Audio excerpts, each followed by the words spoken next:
fi fadilatis salam.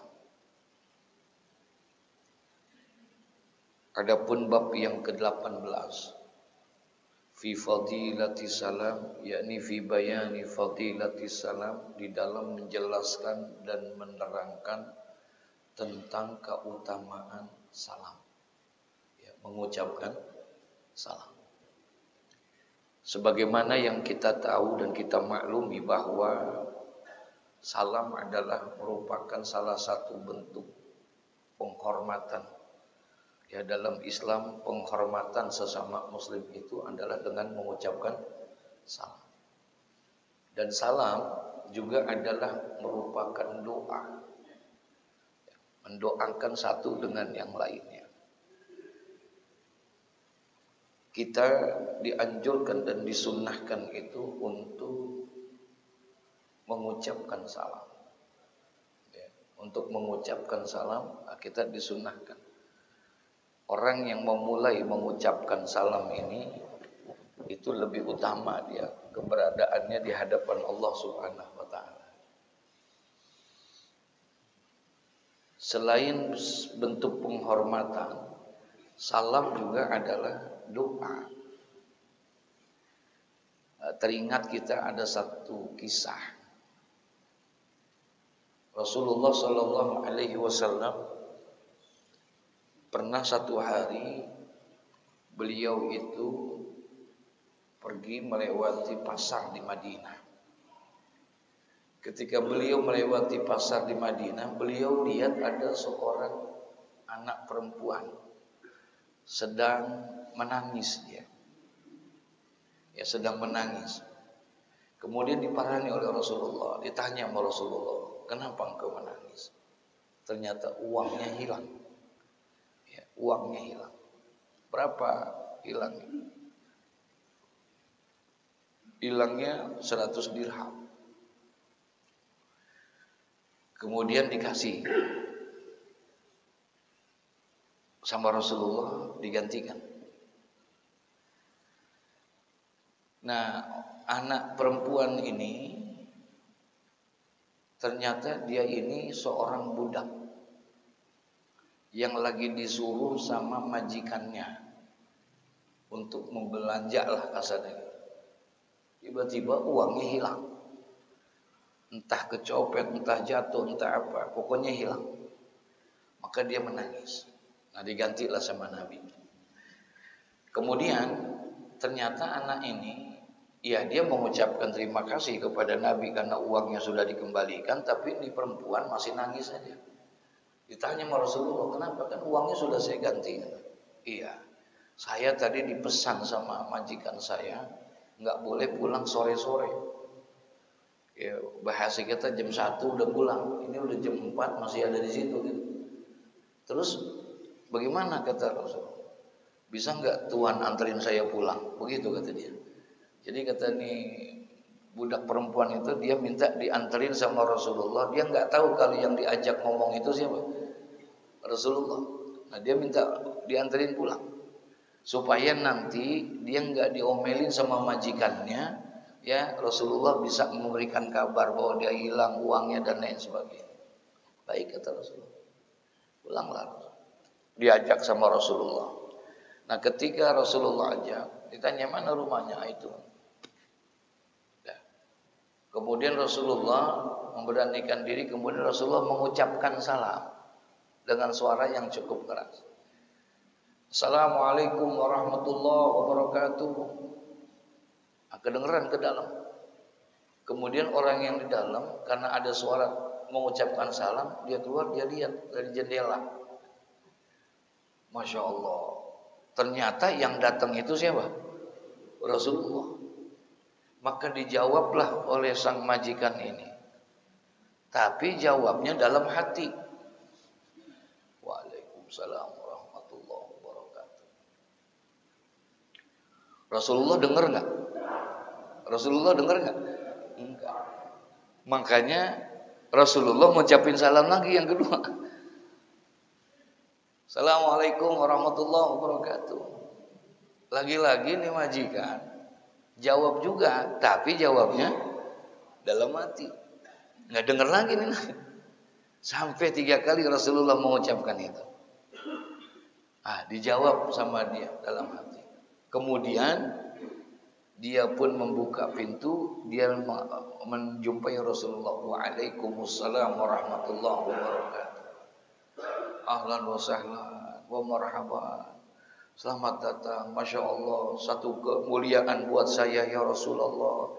Rumah saya didatangi oleh Rasulullah, orang yang sangat disayangi oleh Allah, orang yang doanya tidak pernah ditolak oleh Allah, orang yang mau bla bla bla bla, dia ngomong macam-macam begitu.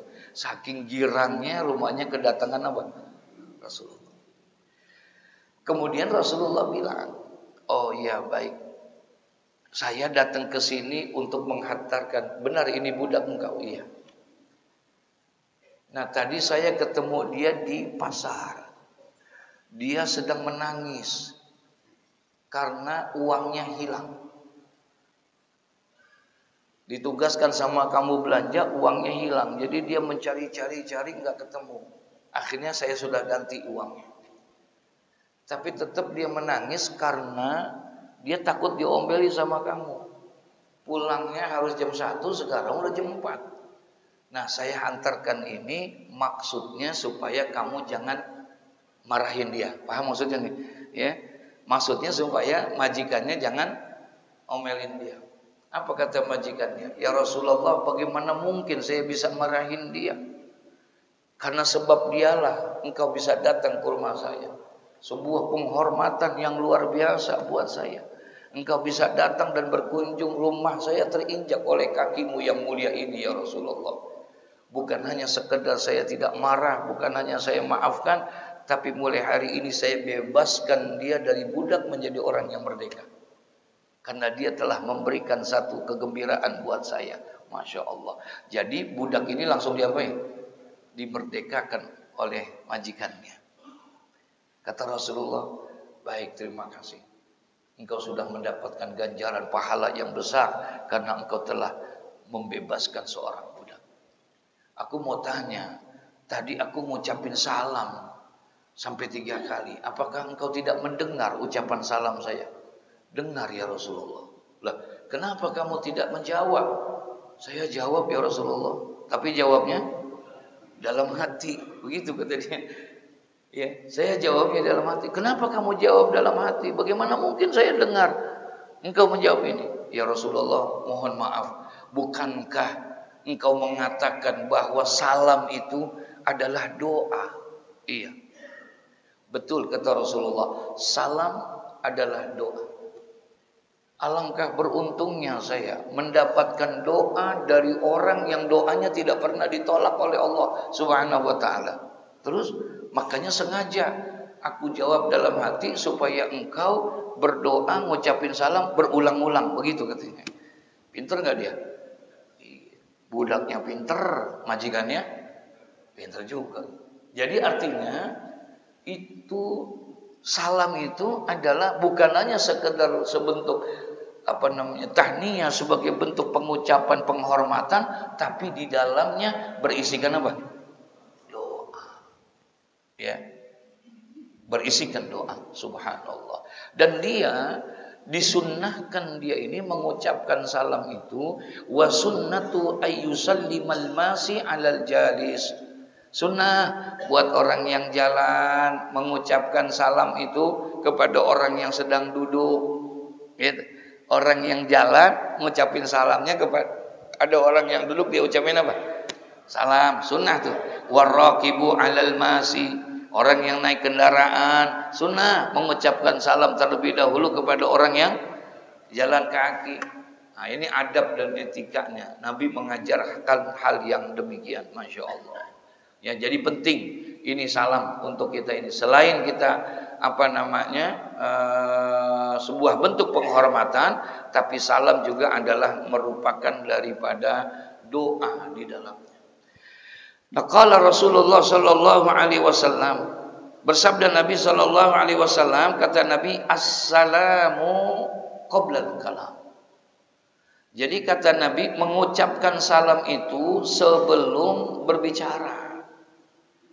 Sebelum kita menyampaikan sesuatu, sebelum kita menyampaikan, apalagi dalam bentuk sambutan misalnya, apalagi dalam bentuk yang lain-lainnya, ya pidatokah itu, ceramahkah itu. Nah, kata Nabi, assalamu qablal kalam. Mengucapkan salam itu adalah sebelum kalam, sebelum dia berbicara.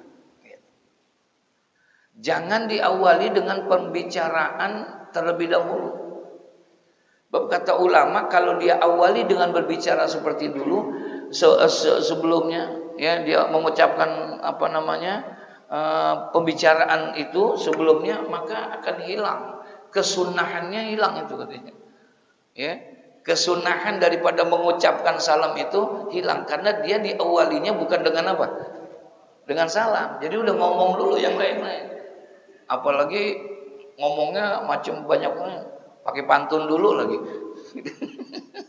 Ya, nah itu jangan. Kalau mau diawali dengan salam. Jadi kata Nabi, assalamu qablal kalam. Nah, jadi disunnahkan mengucapkan salam itu sebelum dia mengucapkan suatu pembicaraan. Ya, karena katanya, kata Al-Imam Al-Azizi, yahtamilu anna al-ma'na yundabus salam qabla suruh, ya, fil kalam. Jadi disunnahkan dia mengucapkan salam itu sebelum dia melangsungkan untuk pembicaraannya. Li'annahu tahiyatu hadhil ummah. Karena yang namanya salam itu adalah merupakan tahiyatul hadhil ummah, sebagai bentuk penghormatan. Ya. Jadi kita mau menghormati, awali dulu dengan mengucapkan apa? Salam. Dan mengucapkan salam ini dasar, Pak. Dasarnya jadi akan menambahkan sebuah kedekatan yang luar biasa kita kepada orang itu. Kenal ataupun tidak kenal, sunnah kita mengucapin apa? Kenal ataupun tidak kenal, sunnah kita untuk mengucapkan salam ini. Ya. Nah, kita jangan berbicara yang lain dulu sebelum kita mengucapkan salam. Bahkan kata Imam Nawawi, wa sunnatu annal muslima yabda'u bisalami qabla kullil kalam. Jadi disunnahkan itu, kesunahannya itu, ya, annal muslima, bahwasanya seorang muslim itu yabda'u bisalam, mengawali dengan salam itu qabla kulli kalam, dalam sebelum setiap pembicaraannya. Jadi sebelum bicara sunnah tuh gitu. Sekarang ini banyak soalnya ada orang yang mau menyampaikan sambutan, yang mau menyampaikan apa, sebelum mengucapkan salam ada prakata dulu. Ada nggak yang begitu? Ada nggak begitu? Ada yang begitu, ya. Dia ngucapin ini itu dan lain sebagainya. Sementara Nabi tadi bilang assalamu qablal kalam. Mengucapkan salam itu sebelum dia berbicara. Nah, sunnahnya itu sebelum berbicara dia ngucapin salam. Maka hilang tuh kata sebagian ulama kesunahannya karena dia sudah berbicara sebelumnya. Paham tuh ya? Jadi kalau bisa mengawalinya dengan apa? Dengan salam. Dan orang yang mengawali dengan salam ini justru orang itu adalah orang yang lebih baik daripada orang yang menjawabnya. Ada ulama mengatakan bahwa mengucapkan salam sunnah, menjawabnya mengucapkan salam itu sunnah, tapi menjawabnya itu adalah wajib. Mengucapkan salam bisa nggak, Pak? Halo, assalamualaikum. Bisa nggak? Bisa kita. Tapi untuk memulai ngucapin salam ini rada-rada susah kita. Karena nggak biasa gitu. Kalau kita amprogan, tahu amprogan nggak? Kita ketemu sama orang jarang banget, assalamualaikum. Berat kayaknya kita ngucapin ini. Bukan ngucapin salam. Mana lo? Begitu gitu.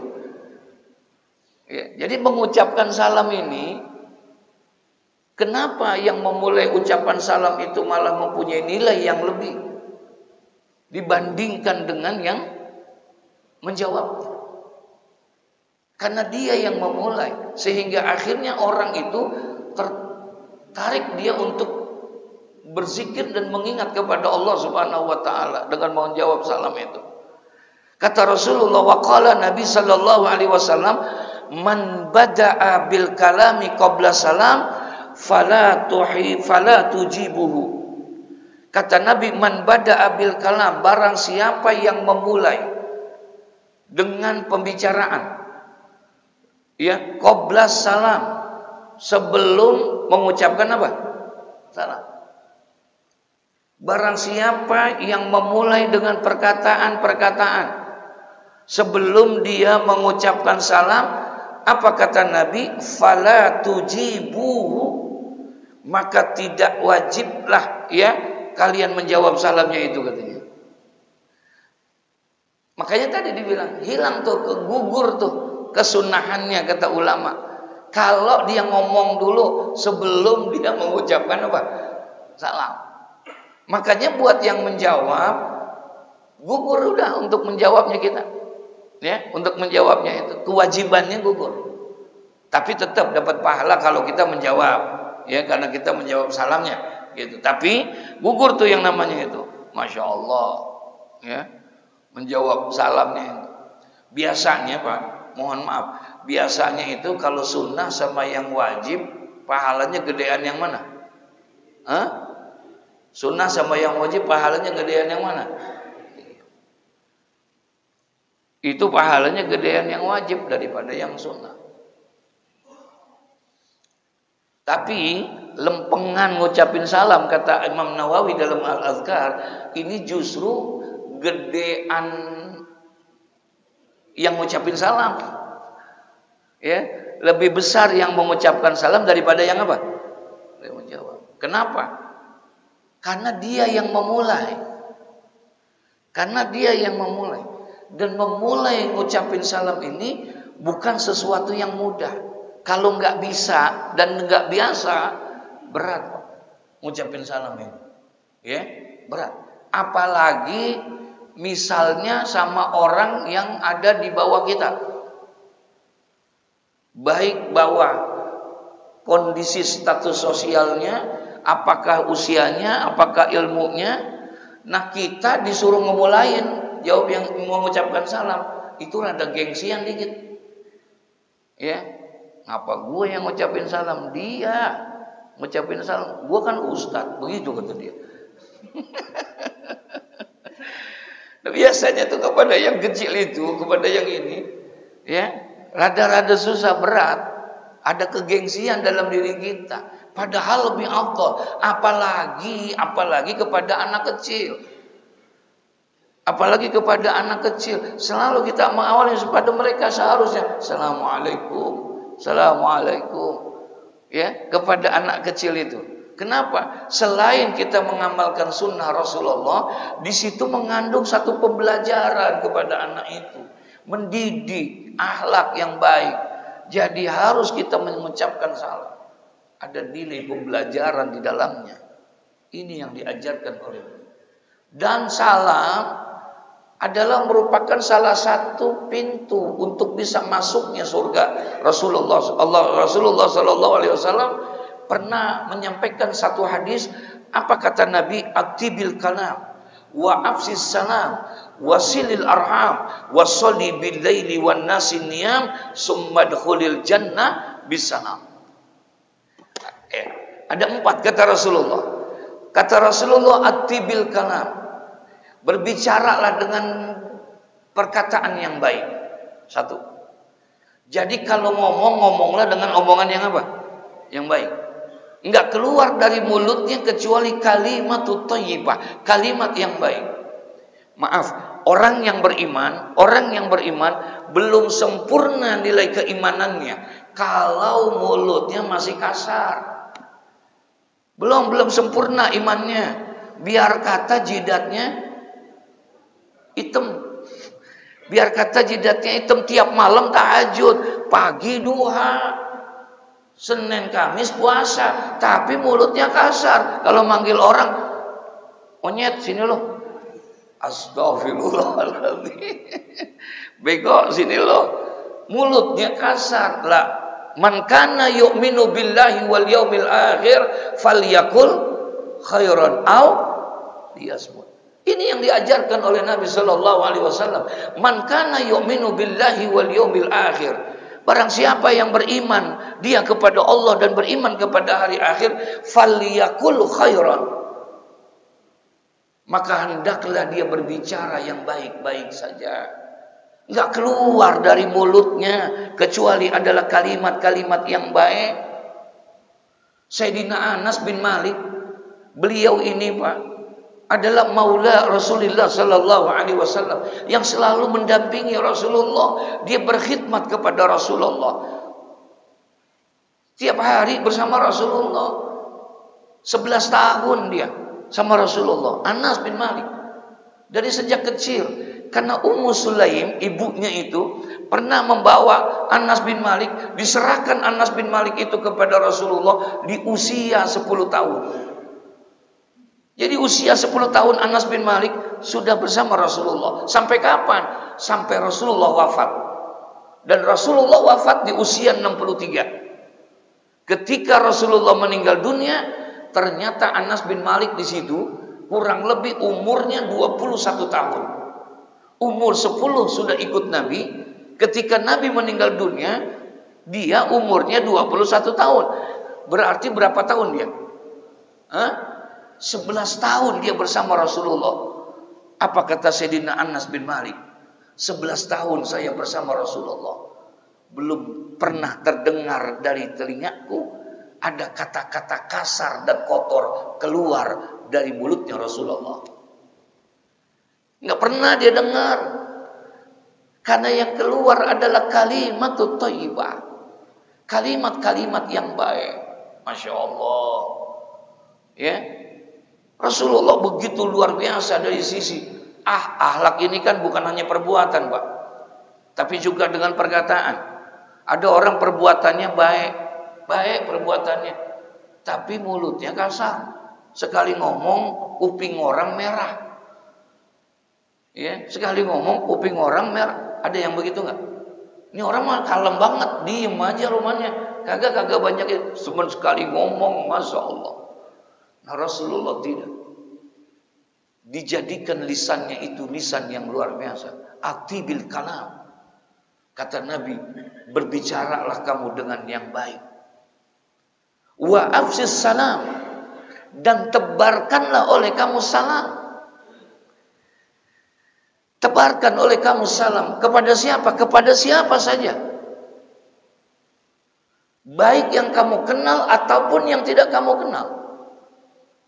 Lalu bagaimana dengan orang yang non-muslim?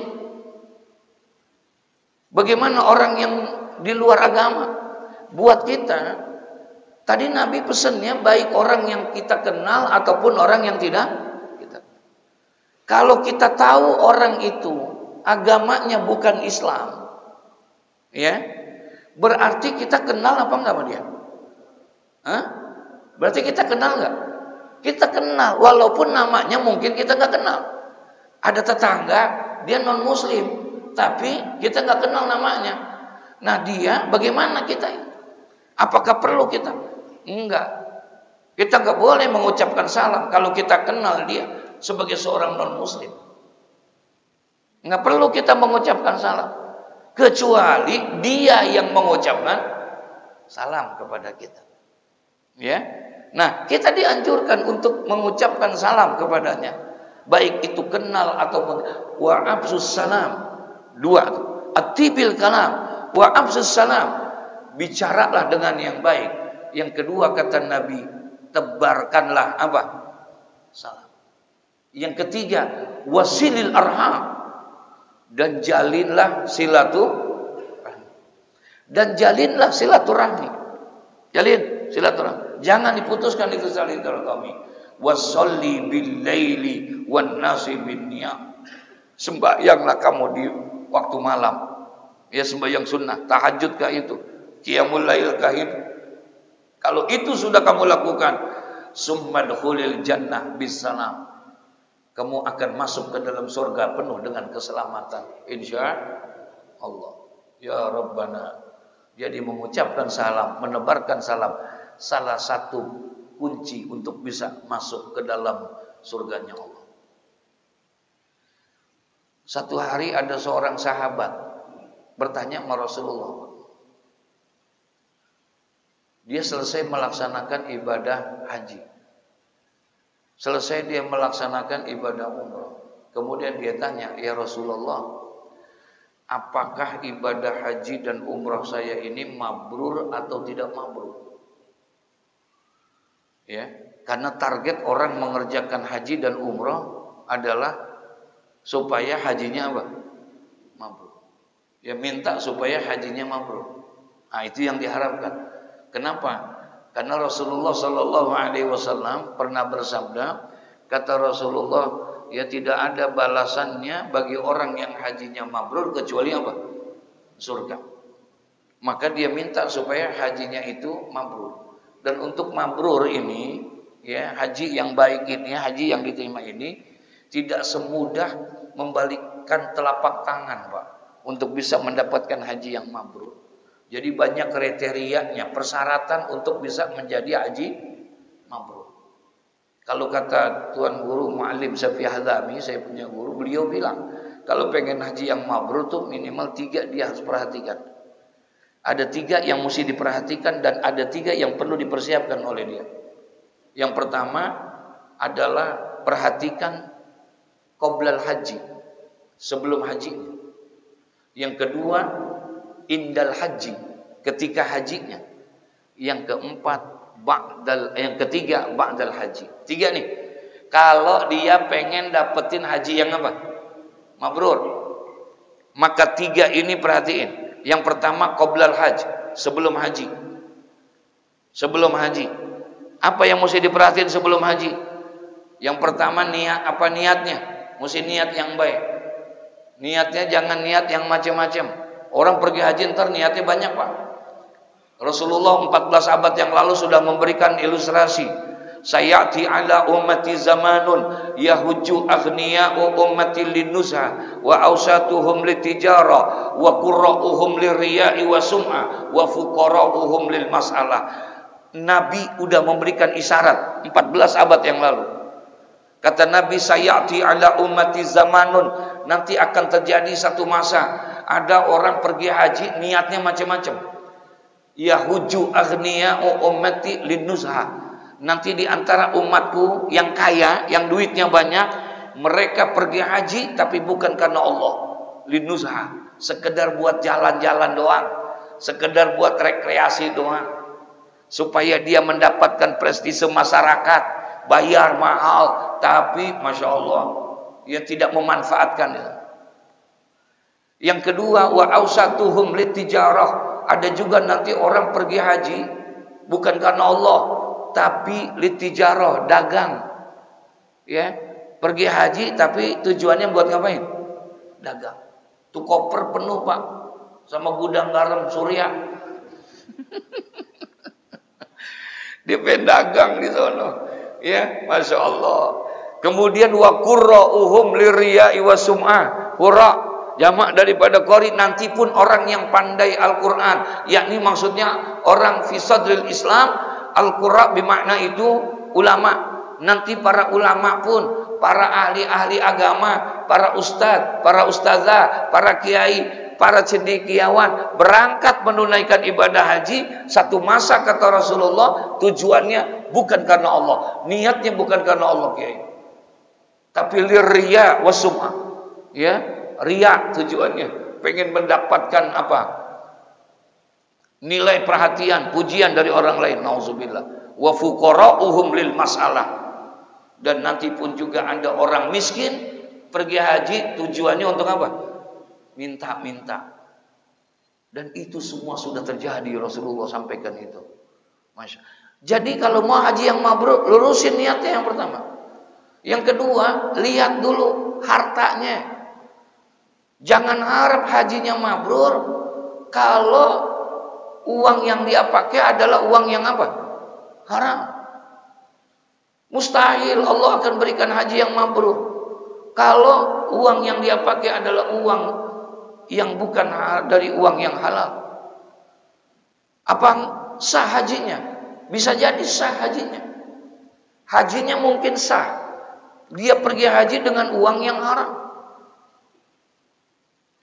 Kalau dia kerjain rukun hajinya benar, wajib hajinya benar, syarat hajinya benar, semua amaliyah haji dikerjakan dengan baik, dengan benar. Sekalipun uangnya uang haram, maka sah hajinya. Sah hajinya, gugur kewajibannya. Sama kayak orang sembahyang, kainnya boleh nyolong. Orang sembahyang tapi kainnya boleh nyolong, sah nggak kira-kira? Sah nggak? Sah kalau kainnya nggak ada najisnya. Syarat sah sholat nggak ditulis di situ dengan kain yang halal yang haram, enggak. Syarat sah sholat itu bersih dari najis, nggak dibilang haramnya. Nah sembahyangnya benar, rukun sholatnya benar, semuanya benar, sah, gugur. Tapi masalahnya diterima apa kagak? Itu yang jadi masalah. Manistara sauban bi asarati darahima wa minha dirhamun minal harami. Kata Nabi ini, barang siapa yang membeli baju ya untuk sholat, dia beli baju untuk sholat, harganya 10 dirham. Wa minha dirhamun, dan sementara dari uang yang 10 dirham itu ada 1 dirham uangnya uang yang apa? Haram. Beli baju harganya 10 dirham. Pakai tuh duit 10 dirham. Ini uang yang 10 dirham ini ternyata tercampur. Di dalamnya ada 1 dirham uang yang haram.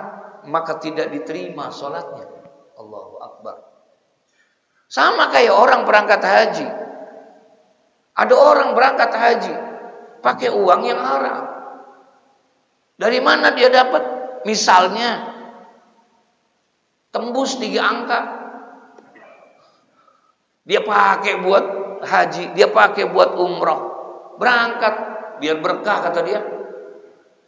Dia berangkat ke sana, pakai pakaian ihram sampai di mikot, makani. Kemudian dia niat nawaitul umrata wa ahramtu biha lillahi ta'ala.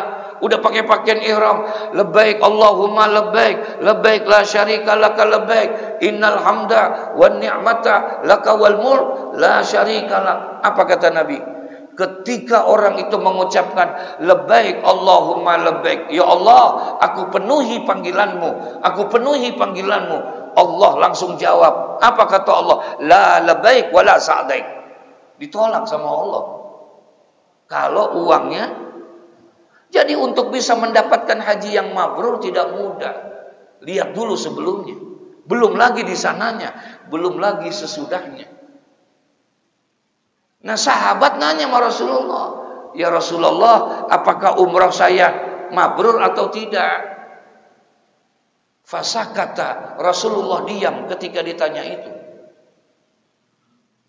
Nanya lagi, "Ya Rasul, ini mabrur apa enggak?" Diam lagi Nabi.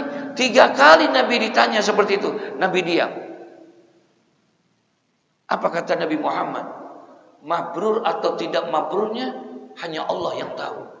Aku tidak tahu, kata Rasulullah. Yang bisa menentukan ibadah itu mabrur atau tidak mabrur, sembahyang kita diterima atau tidak diterima, itu haknya siapa? Haknya siapa? Allah. Kita nggak bisa memberikan menjustis itu sembahyang kita diterima. Kita menghukumkan yang namanya umrah kita mabrur. Kata Rasulullah, aku tidak tahu apakah haji dan umrahmu itu diterima atau tidak, mabrur atau tidak, karena itu hak Allah. Tapi kata Rasulullah, tanda-tanda mabrur ada. Paham maksudnya nih? Diterima atau tidak diterimanya itu haknya siapa? Allah. Tapi diterima, tanda-tanda mabrur itu ada, kata Rasulullah. Kelihatan tanda-tandanya. Ada perubahan, yang tadinya jelek jadi apa? Jadi baik. Gitu. Kata Rasulullah sallallahu alaihi wasallam, tanda-tandanya ada. Kalau diterima atau tidak diterimanya, saya nggak tahu. Itu hak Allah. Mabrur atau tidak mabrurnya itu hak Allah. Tapi tanda-tanda mabrur ada apa? Tibil kalam. Ngomongnya baik. Ngomongnya baik. Pulang haji ngomongnya lebih halus. kagak sering ngomongin orang, kagak fitnah orang. Ini udah 3 kali pergi haji pulang ngomong kasar banget. Ya, belum.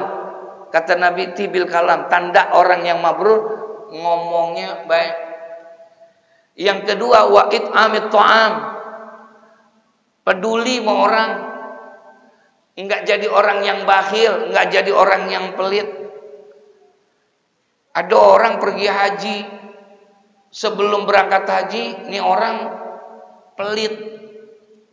Pas pulang medit. Itu sama aja ya. Iya, jadi tadinya pelit banget nih orang, pas pulang, masya Allah, dia dibuka hatinya jadi orang yang sakhi, nggak bakhil lagi. Tuh tandanya mabrur. Dulu mah kagak pernah sembahyang berjamaah, alhamdulillah. Selama pulang haji berubah jadi sembahyang berjamaah, alhamdulillah. Hadir ke pengajian, hadir ke majlis. Nah ini perubahan-perubahan yang begitu. Termasuk kata Nabi Muhammad adalah absus salam, menebarkan apa? Salam. Orang yang pulang haji itu jadi banyak menebarkan salam. Di sono Pak, kalau kita ketemu amprogan mau orang siapa kek, mau orang Pakistan kek, orang India kek, orang mana, orang Turki kek, orang Arab, itu kalau ketemu assalamualaikum, assalamualaikum, assalamualaikum. Kenal apa enggak? Kenal apa enggak? Kagak kenal kita. Kagak kenal kita, tapi menebarkan salam luar biasa. Masya Allah. Nah kata Nabi, man bada'a bil kalam qabla salam. Barang siapa yang memulai perkataannya, barang siapa yang memulai kalam pembicaraannya qabla salam, sebelum mengucapin apa? Salam, fala tujibuhu, maka janganlah kalian menjawab salamnya. Enggak dosa ada tuh kita enggak menjawabnya, ya. Wa qala sallallahu alaihi wasallam, kemudian Rasulullah bersabda, apa kata Rasulullah? Man bada'a bisalam fahuwa aula billahi wa rasuli. Masya Allah. Kata Nabi sallallahu alaihi wasallam, man bada'a bisalam, barang siapa yang memulai lebih dahulu untuk mengucapkan apa? Salam. Barang siapa yang memulai lebih dahulu untuk mengucapkan salam, fahuwa aula billah wa rasuli. Maka sungguh orang itu lebih utama di sisi Allah dan di sisi Rasulnya. Dia lebih mulia di hadapan Allah, lebih utama di hadapan Allah dan di hadapan Rasulnya. Siapa? Orang yang memulai salam. Orang yang memulai salam itu lebih utama. Kenapa? Aula li anna yarudda alai man sallama alaihi wa yu'amminahu. Dia lebih utama mengucapkan untuk dijawab salamnya itu ya kepadanya, dan dia memberikan doa kepada orang itu. Masya Allah, ya. Dan lagi tadi saya bilang, ini kalau nggak biasa berat untuk memulainya, itu berat kita. Padahal kalau mengucapin salamnya bisa nggak? Bisa. Cuma mau mulainya susah. Memulainya, memberanikan diri untuk memulai, ya. Nah kita mau kenal atau mau tidak kenal, ayat assalamualaikum, assalamualaikum, assalamualaikum. Dan itu perasaan kayaknya lebih dekat kita sama orang itu, sama kita kayaknya lebih dekat, ya. Kan ada ayat gini, ya ayuhan nas inna khalaqnakum min zakarin wa unsa wa ja'alnakum apa namanya? Lita'arafu. Tujuannya untuk kita mengenal. Allah menciptakan kita ini dari laki-laki dan perempuan, dari satu suku pada bangsa yang lain, satu suku yang berbeda. Betul ya? Allah tujuannya untuk apa? Lita'arafu. Untuk saling kenal. Untuk saling kenal. Nah, kita ada orang kita nggak kenal sama dia. Kita nggak tahu asal usulnya. Kita nggak tahu dari mana. Nah, kita disuruh nih untuk kenal sama dia. Apa langkah yang diajarkan oleh Islam untuk supaya lebih dekat? Sementara kita nggak kenal sama dia. Artinya ada jarak antara kita dengan dia. Ada ding yang menghalangi kita dengan dia. Karena kita nggak kenal sama dia. Tapi agama menyuruh kita lita'arafu, untuk kenal sama dia. Bagaimana caranya? Robohin tuh dinding-dinding itu. Dengan cara apa? Langsung mengucapkan salam? Enggak. Enggak, itu yang diajarkan oleh agama. Langsung salaman? Enggak. Tapi ada tahapan untuk bisa mendekatkan hubungan batiniah kita dengan dia. Padahal kita belum kenal. Tapi diajarkan oleh agama. Apa? Sebelum engkau mengucapkan salam, tapi awali juga dengan apa? Senyum terlebih dahulu. Nih agama nih ngajarin kita. Kita belum kenal sama dia, tapi kita disuruh ngapain? Senyum dulu. Ya, makanya kata Nabi, tabassumuka fi wajhi akhika shadaqah. Senyum saja kepada saudaramu itu adalah merupakan apa? Sedekah. Ya, ini akhlaknya Rasulullah, senyum. Nah, orang kalau senyum sama kita, Pak, kita seneng nggak? Enggak, saya tanya, kita senang enggak? Senang. Padahal kita kenal enggak sama dia? Kita enggak kenal. Tapi ketika sudah ada senyum, itu berarti sudah ada hubungan batiniah kita sama dia. Senang kita. Berarti satu tembok rubuh sudah. Hubungan kita yang tadinya jauh jadi apa? Jadi dekat. Padahal udah ngucapin salam belum? Belum. Baru senyum saja sudah mulai kita ada pendekatan. Kemudian kita ucapin salam sama dia. Assalamualaikum warahmatullahi wabarakatuh. Ada orang ucapin salam sama kita. Kita seneng gak? Waalaikumsalam warahmatullahi wabarakatuh. Seneng kita. Berarti lebih dekat lagi hubungan kita sama dia, batin kita. Kita belum salaman, belum ngobrol, belum kenal siapa dia. Tapi jarak kita sudah dekat. Awali dengan senyum, kemudian salam. Yang ketiga baru bersalaman. Kata Nabi, ketika dua orang muslim bertemu dan dia bersalaman, maka Allah ampuni dosanya selama tangannya belum apa? Belum terlepas. Salam. Masya Allah. Senyum, ngucapin salam, terus kita salaman. Habis itu bagaimana kabar Bapak? Sehat Pak? Keluarga sehat? Bapak dari mana asalnya? Nah, ujung-ujungnya bisa minjem duit nggak Pak? La ilaha illallah.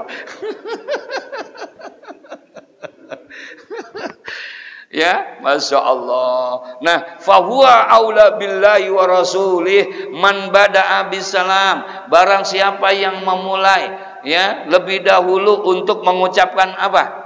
Salam kepada siapa? Ala man laqiyahu au qadima alaih, yakni kepada orang yang dijumpai oleh dia atau orang yang datang kepadanya. Baik itu kita jumpa kepada orang atau dia datang kepada kita, kita mengucapkan lebih dahulu, maka fahuwa aula billahi wa rasuli, maka dia lebih utama ya bagi Allah dan Rasulnya. Ya, bahkan katanya annal murada aula bi amanillah wa amani rasulih. Masya Allah. Ya, dia itu mendapatkan keamanan dari Allah dan juga keamanan Rasulnya. Masya Allah. Ini akhlaknya. Kenapa? Li'annas salam maknahul amanu fayajibu raddu wallahu a'lam, katanya. Makanya menjawab salam itu menjadi wajib untuk menjawab salam, untuk daripada pengucapan. Ngucapinnya sunnah, jawabinnya apa? Jawabinnya wajib. Kapan? Di tempat-tempat tertentu. Ya, ada salam yang memang kita nggak wajib apa? Jawab. Misalnya di tempat yang tidak pantas, kamar mandi, ya, lagi di kamar mandi, kemudian ada tamu, assalamualaikum, nah, kita dengar, waalaikumsalam, bentar, gue lagi mandi dulu. Enggak tuh, kita nggak diwajibkan untuk jawab tuh, bahkan makruh kalau kita jawab di situ. Lagi sembahyang, kita lagi sembahyang di rumah, ada tamu, bisa begitu nggak? Assalamualaikum. Kita lagi sembahyang, kira-kira bagaimana nih? Jawab apa kagak itu? Waalaikumsalam. Bentar, tanggung 1 rakaat lagi. Ya Batal kita yang kayak begitu sembahyang. Ya, nggak wajib tuh kita jawab salam di situ pas lempengan itu tuh. Ya. Jadi enggak gitu. Yang kedua, tidak disunahkan juga kita kalau seandainya kita amprogan, ya kita ketemu sama perempuan sendirian, kita sendiri, dia sendiri. Di gang sempit.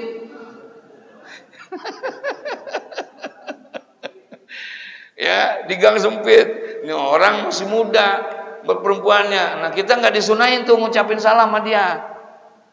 Ya, entar jadi timbul fitnah.